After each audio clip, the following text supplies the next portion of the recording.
We'll move now to maybe a tag team effort. Tim Culpepper and Cody Mull are with FiberMax and Stoneville, and we'll let them come up.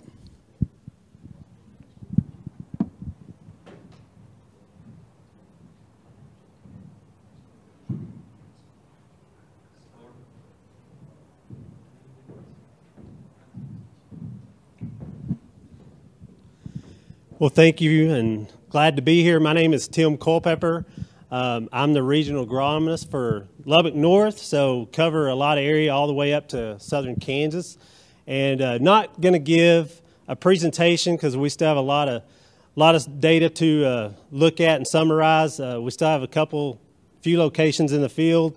And when Stephen asked us to come to this, I told him, well, this time of year is usually a little tough for us. You know, we're in the middle of harvest, and growers call the same day and say, "Hey, you know, we're at the field. We need to get this out." So the chances of us coming are, you know, sometimes a little slim. So anyway, didn't put a presentation together, but we have a lot of exciting things coming. And Cody, I'll let him introduce himself in just a second. But we've got a lot of good things coming in our pipeline. We're introducing a new trait package called Accent Flex. It's our quad stacked herbicide that we're going to be looking at. It's got the isoxaflutol, which is one of the main things that we're promoting moving forward. But the biggest thing is it'll have dicamba. So for our FiberMax germplasm, that's going to be huge for us to get back in the market with the dicamba side of it. So that's one of the biggest things we're going to introduce. So I'll go through a few varieties, and then Cody will go through a few varieties. But before I get going any further, I want Cody to introduce himself. Thanks. So, my name's Cody Mull. I am the regional agronomist for Lubbock South. I cover down Lubbock down to La Mesa, Seminole area, and then over into the Trans-Pecos, El Paso, and eastern New Mexico. So that's kind of the territory I cover, way different than north of Lubbock, less irrigation, more sand, more nematodes. So, all right, so just a little bit about our breeding program and some of the key things that we're focusing on in our Stoneville and FiberMax backgrounds. So all the stuff moving forward, we're really focusing on native traits. So when you talk about native traits, you're talking about root knot nematode, reniform, verticillium wilt, and some of those type of things that we're really looking at pretty close in all those. So all the varieties we launch from here on out will have all those, including bacterial leaf blight. We'll have all those in there. And so we'll see this class coming forward. Everything will have root knot nematode. We'll have a couple that don't have bacterial leaf blight, but this is the first class. And then reniform is in a few of those as well. So we'll be really looking at those pretty close. So our breeding group hasn't launched a new variety in 4 years for the FiberMax side. So we have not launched anything since FiberMax 1730 GLTP. So our breeding group has been strenuously working on a lot of our new backgrounds, bringing forward those cutting lines that they feel like aren't going to fit in areas.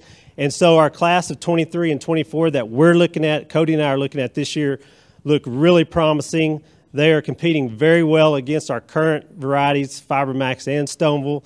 And the data we've gotten out so far that we haven't summarized, but we've gotten out so far, has been very encouraging on the stuff that's coming out of our breeding program. And just like Tyler mentioned a minute ago, we also have a breeding program in Georgia, also have one in Mississippi, and then also have one in Lubbock. Have quite a bit of stuff going on in Lubbock with our breeding and trait development and all of our offices there in Lubbock. So have a pretty good group of folks in Lubbock that are working on our stuff. So anyway, we got those as well. Greenhouses, winter nurseries, moving stuff forward a little faster, coming through the program from initial crosses all the way to launch. So we're really seeing things speed up on that end of it. So that's just part of the breeding group. So what I really want to talk about is, of course, the varieties that are coming. So for West Texas, we have 3 varieties that we're really focusing on that will be in the Accent Flex background. So the Quad Stack and some of them will even have the Twin Link Plus. One of them I wanted to start off with is going to be, it's a BX number, so it's going to change once we actually launch it. So it's a BX number. It's called 2403.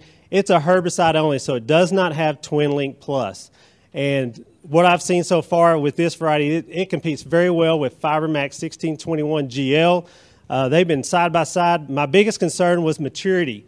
We need something very early coming north, especially north of Amarillo. And so this variety, just really focusing on maturity on this one, finding out that it's right there with 1621 on maturity. So that was one of the key things I really wanted to see in that variety, being a herbicide only. And so we're seeing that. Well, the second component I was really concerned about was, of course, yield. I really want it to compete well against FiberMax 1621 since that's one of the better varieties for up here north of Amarillo. And what I've seen so far out of a couple locations north, I had a bunch to plant north of Amarillo, but I lost a bunch and didn't get to plant a few of them. But the two I did get to harvest really saw good competition between 1621 and this 2403 quad stack accent flex. So at the end, really looking at fiber quality, I've got a little bit of fiber back, but not enough to really make a definitive answer on that. But so far, it looks like it's got a really good turnout compared to 1621, because that's one of the biggest things about FiberMax 1621 GL is it has a high turnout. So really seeing that close turnout with 1621 with that variety, as well as seeing a good yield out of it. So far, I'm really pleased with that. So I think that's one that we can probably launch, and looking forward to seeing that more acres next year and several gross field. So that one is BX 2403, and it's a herbicide-only accent flex. So the next one is BX 2423. It's a sister line to that herbicide-only variety, but it's a Twin Link Plus, so it has the BT in it as well. The biggest thing I've noticed about it in the field, it's a little shorter, a little more compact than 2403, but it does it does have the Twin Link Plus, and it does have the quad stack. So what I'm seeing it's a little more fuller maturing variety. It's not quite as early as 2403, so really maybe more of a fit middle of the high plains, northern high plains, maybe a little bit in the panhandle, but just the initial varieties that we've looked at in our APTs, that's what we're seeing with 2403 or 2423. It has all the same characteristics that 2403 has: root knot nematode, bacterial leaf blight, good verticillium wilt. So we're seeing some really good positives on the native traits on those two. The last one I'm going to mention is BX 2330. It is one that we got to look at last year in our APTs, and we're looking at again this year. And it's been a consistent performer. I think it's a little fuller maturing variety, so it's going to be a little bit further south. I think that Plainview area, Floyd 8 area is kind of where that's going to really fit, and especially on a limited acre, because it really has a big seed.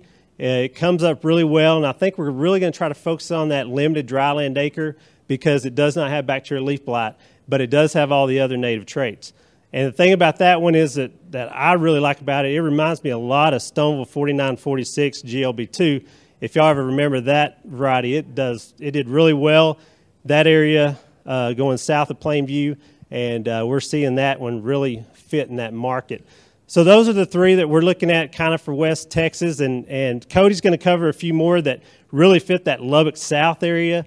And but we're, like I said, we're really excited that we're going to be able to launch these varieties for next year. We finally got all of our approvals at the end of July, so just the fact that we're going to be able to get to see these on a more broad acre is what I'm really looking forward to for next year. So I'm going to turn it over to Cody, and he's going to finish it up.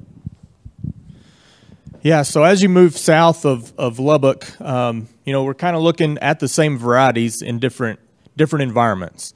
And so what I've seen as we move south of Lubbock, the BX 2330 that Tim mentioned last is doing extremely well. It's doing well in dry land, it's doing well in irrigated, and so that's going to be an exciting variety for us south of Lubbock. Root knot nematode, does not have bacterial leaf blight, but it will fit a lot of acres in that dryland market. The other one that we're really excited about south of Lubbock, we're calling BX 2453. So this variety has extremely good fiber quality and very high yields and very high gin turnouts.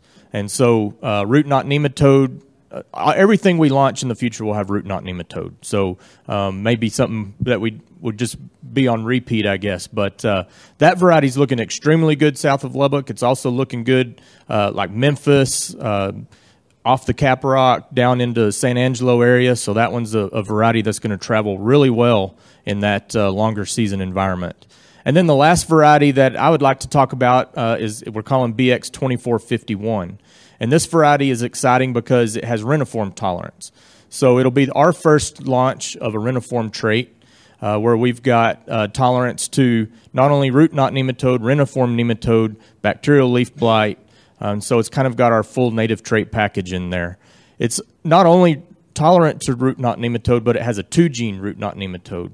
And so you've got RKN1, RKN2, and so one of those protects the plants from the nematode. The other one helps diminish the population of the nematode. So if you've got really high root knot nematodes, that variety is going to be a good one to help lower that population for future years.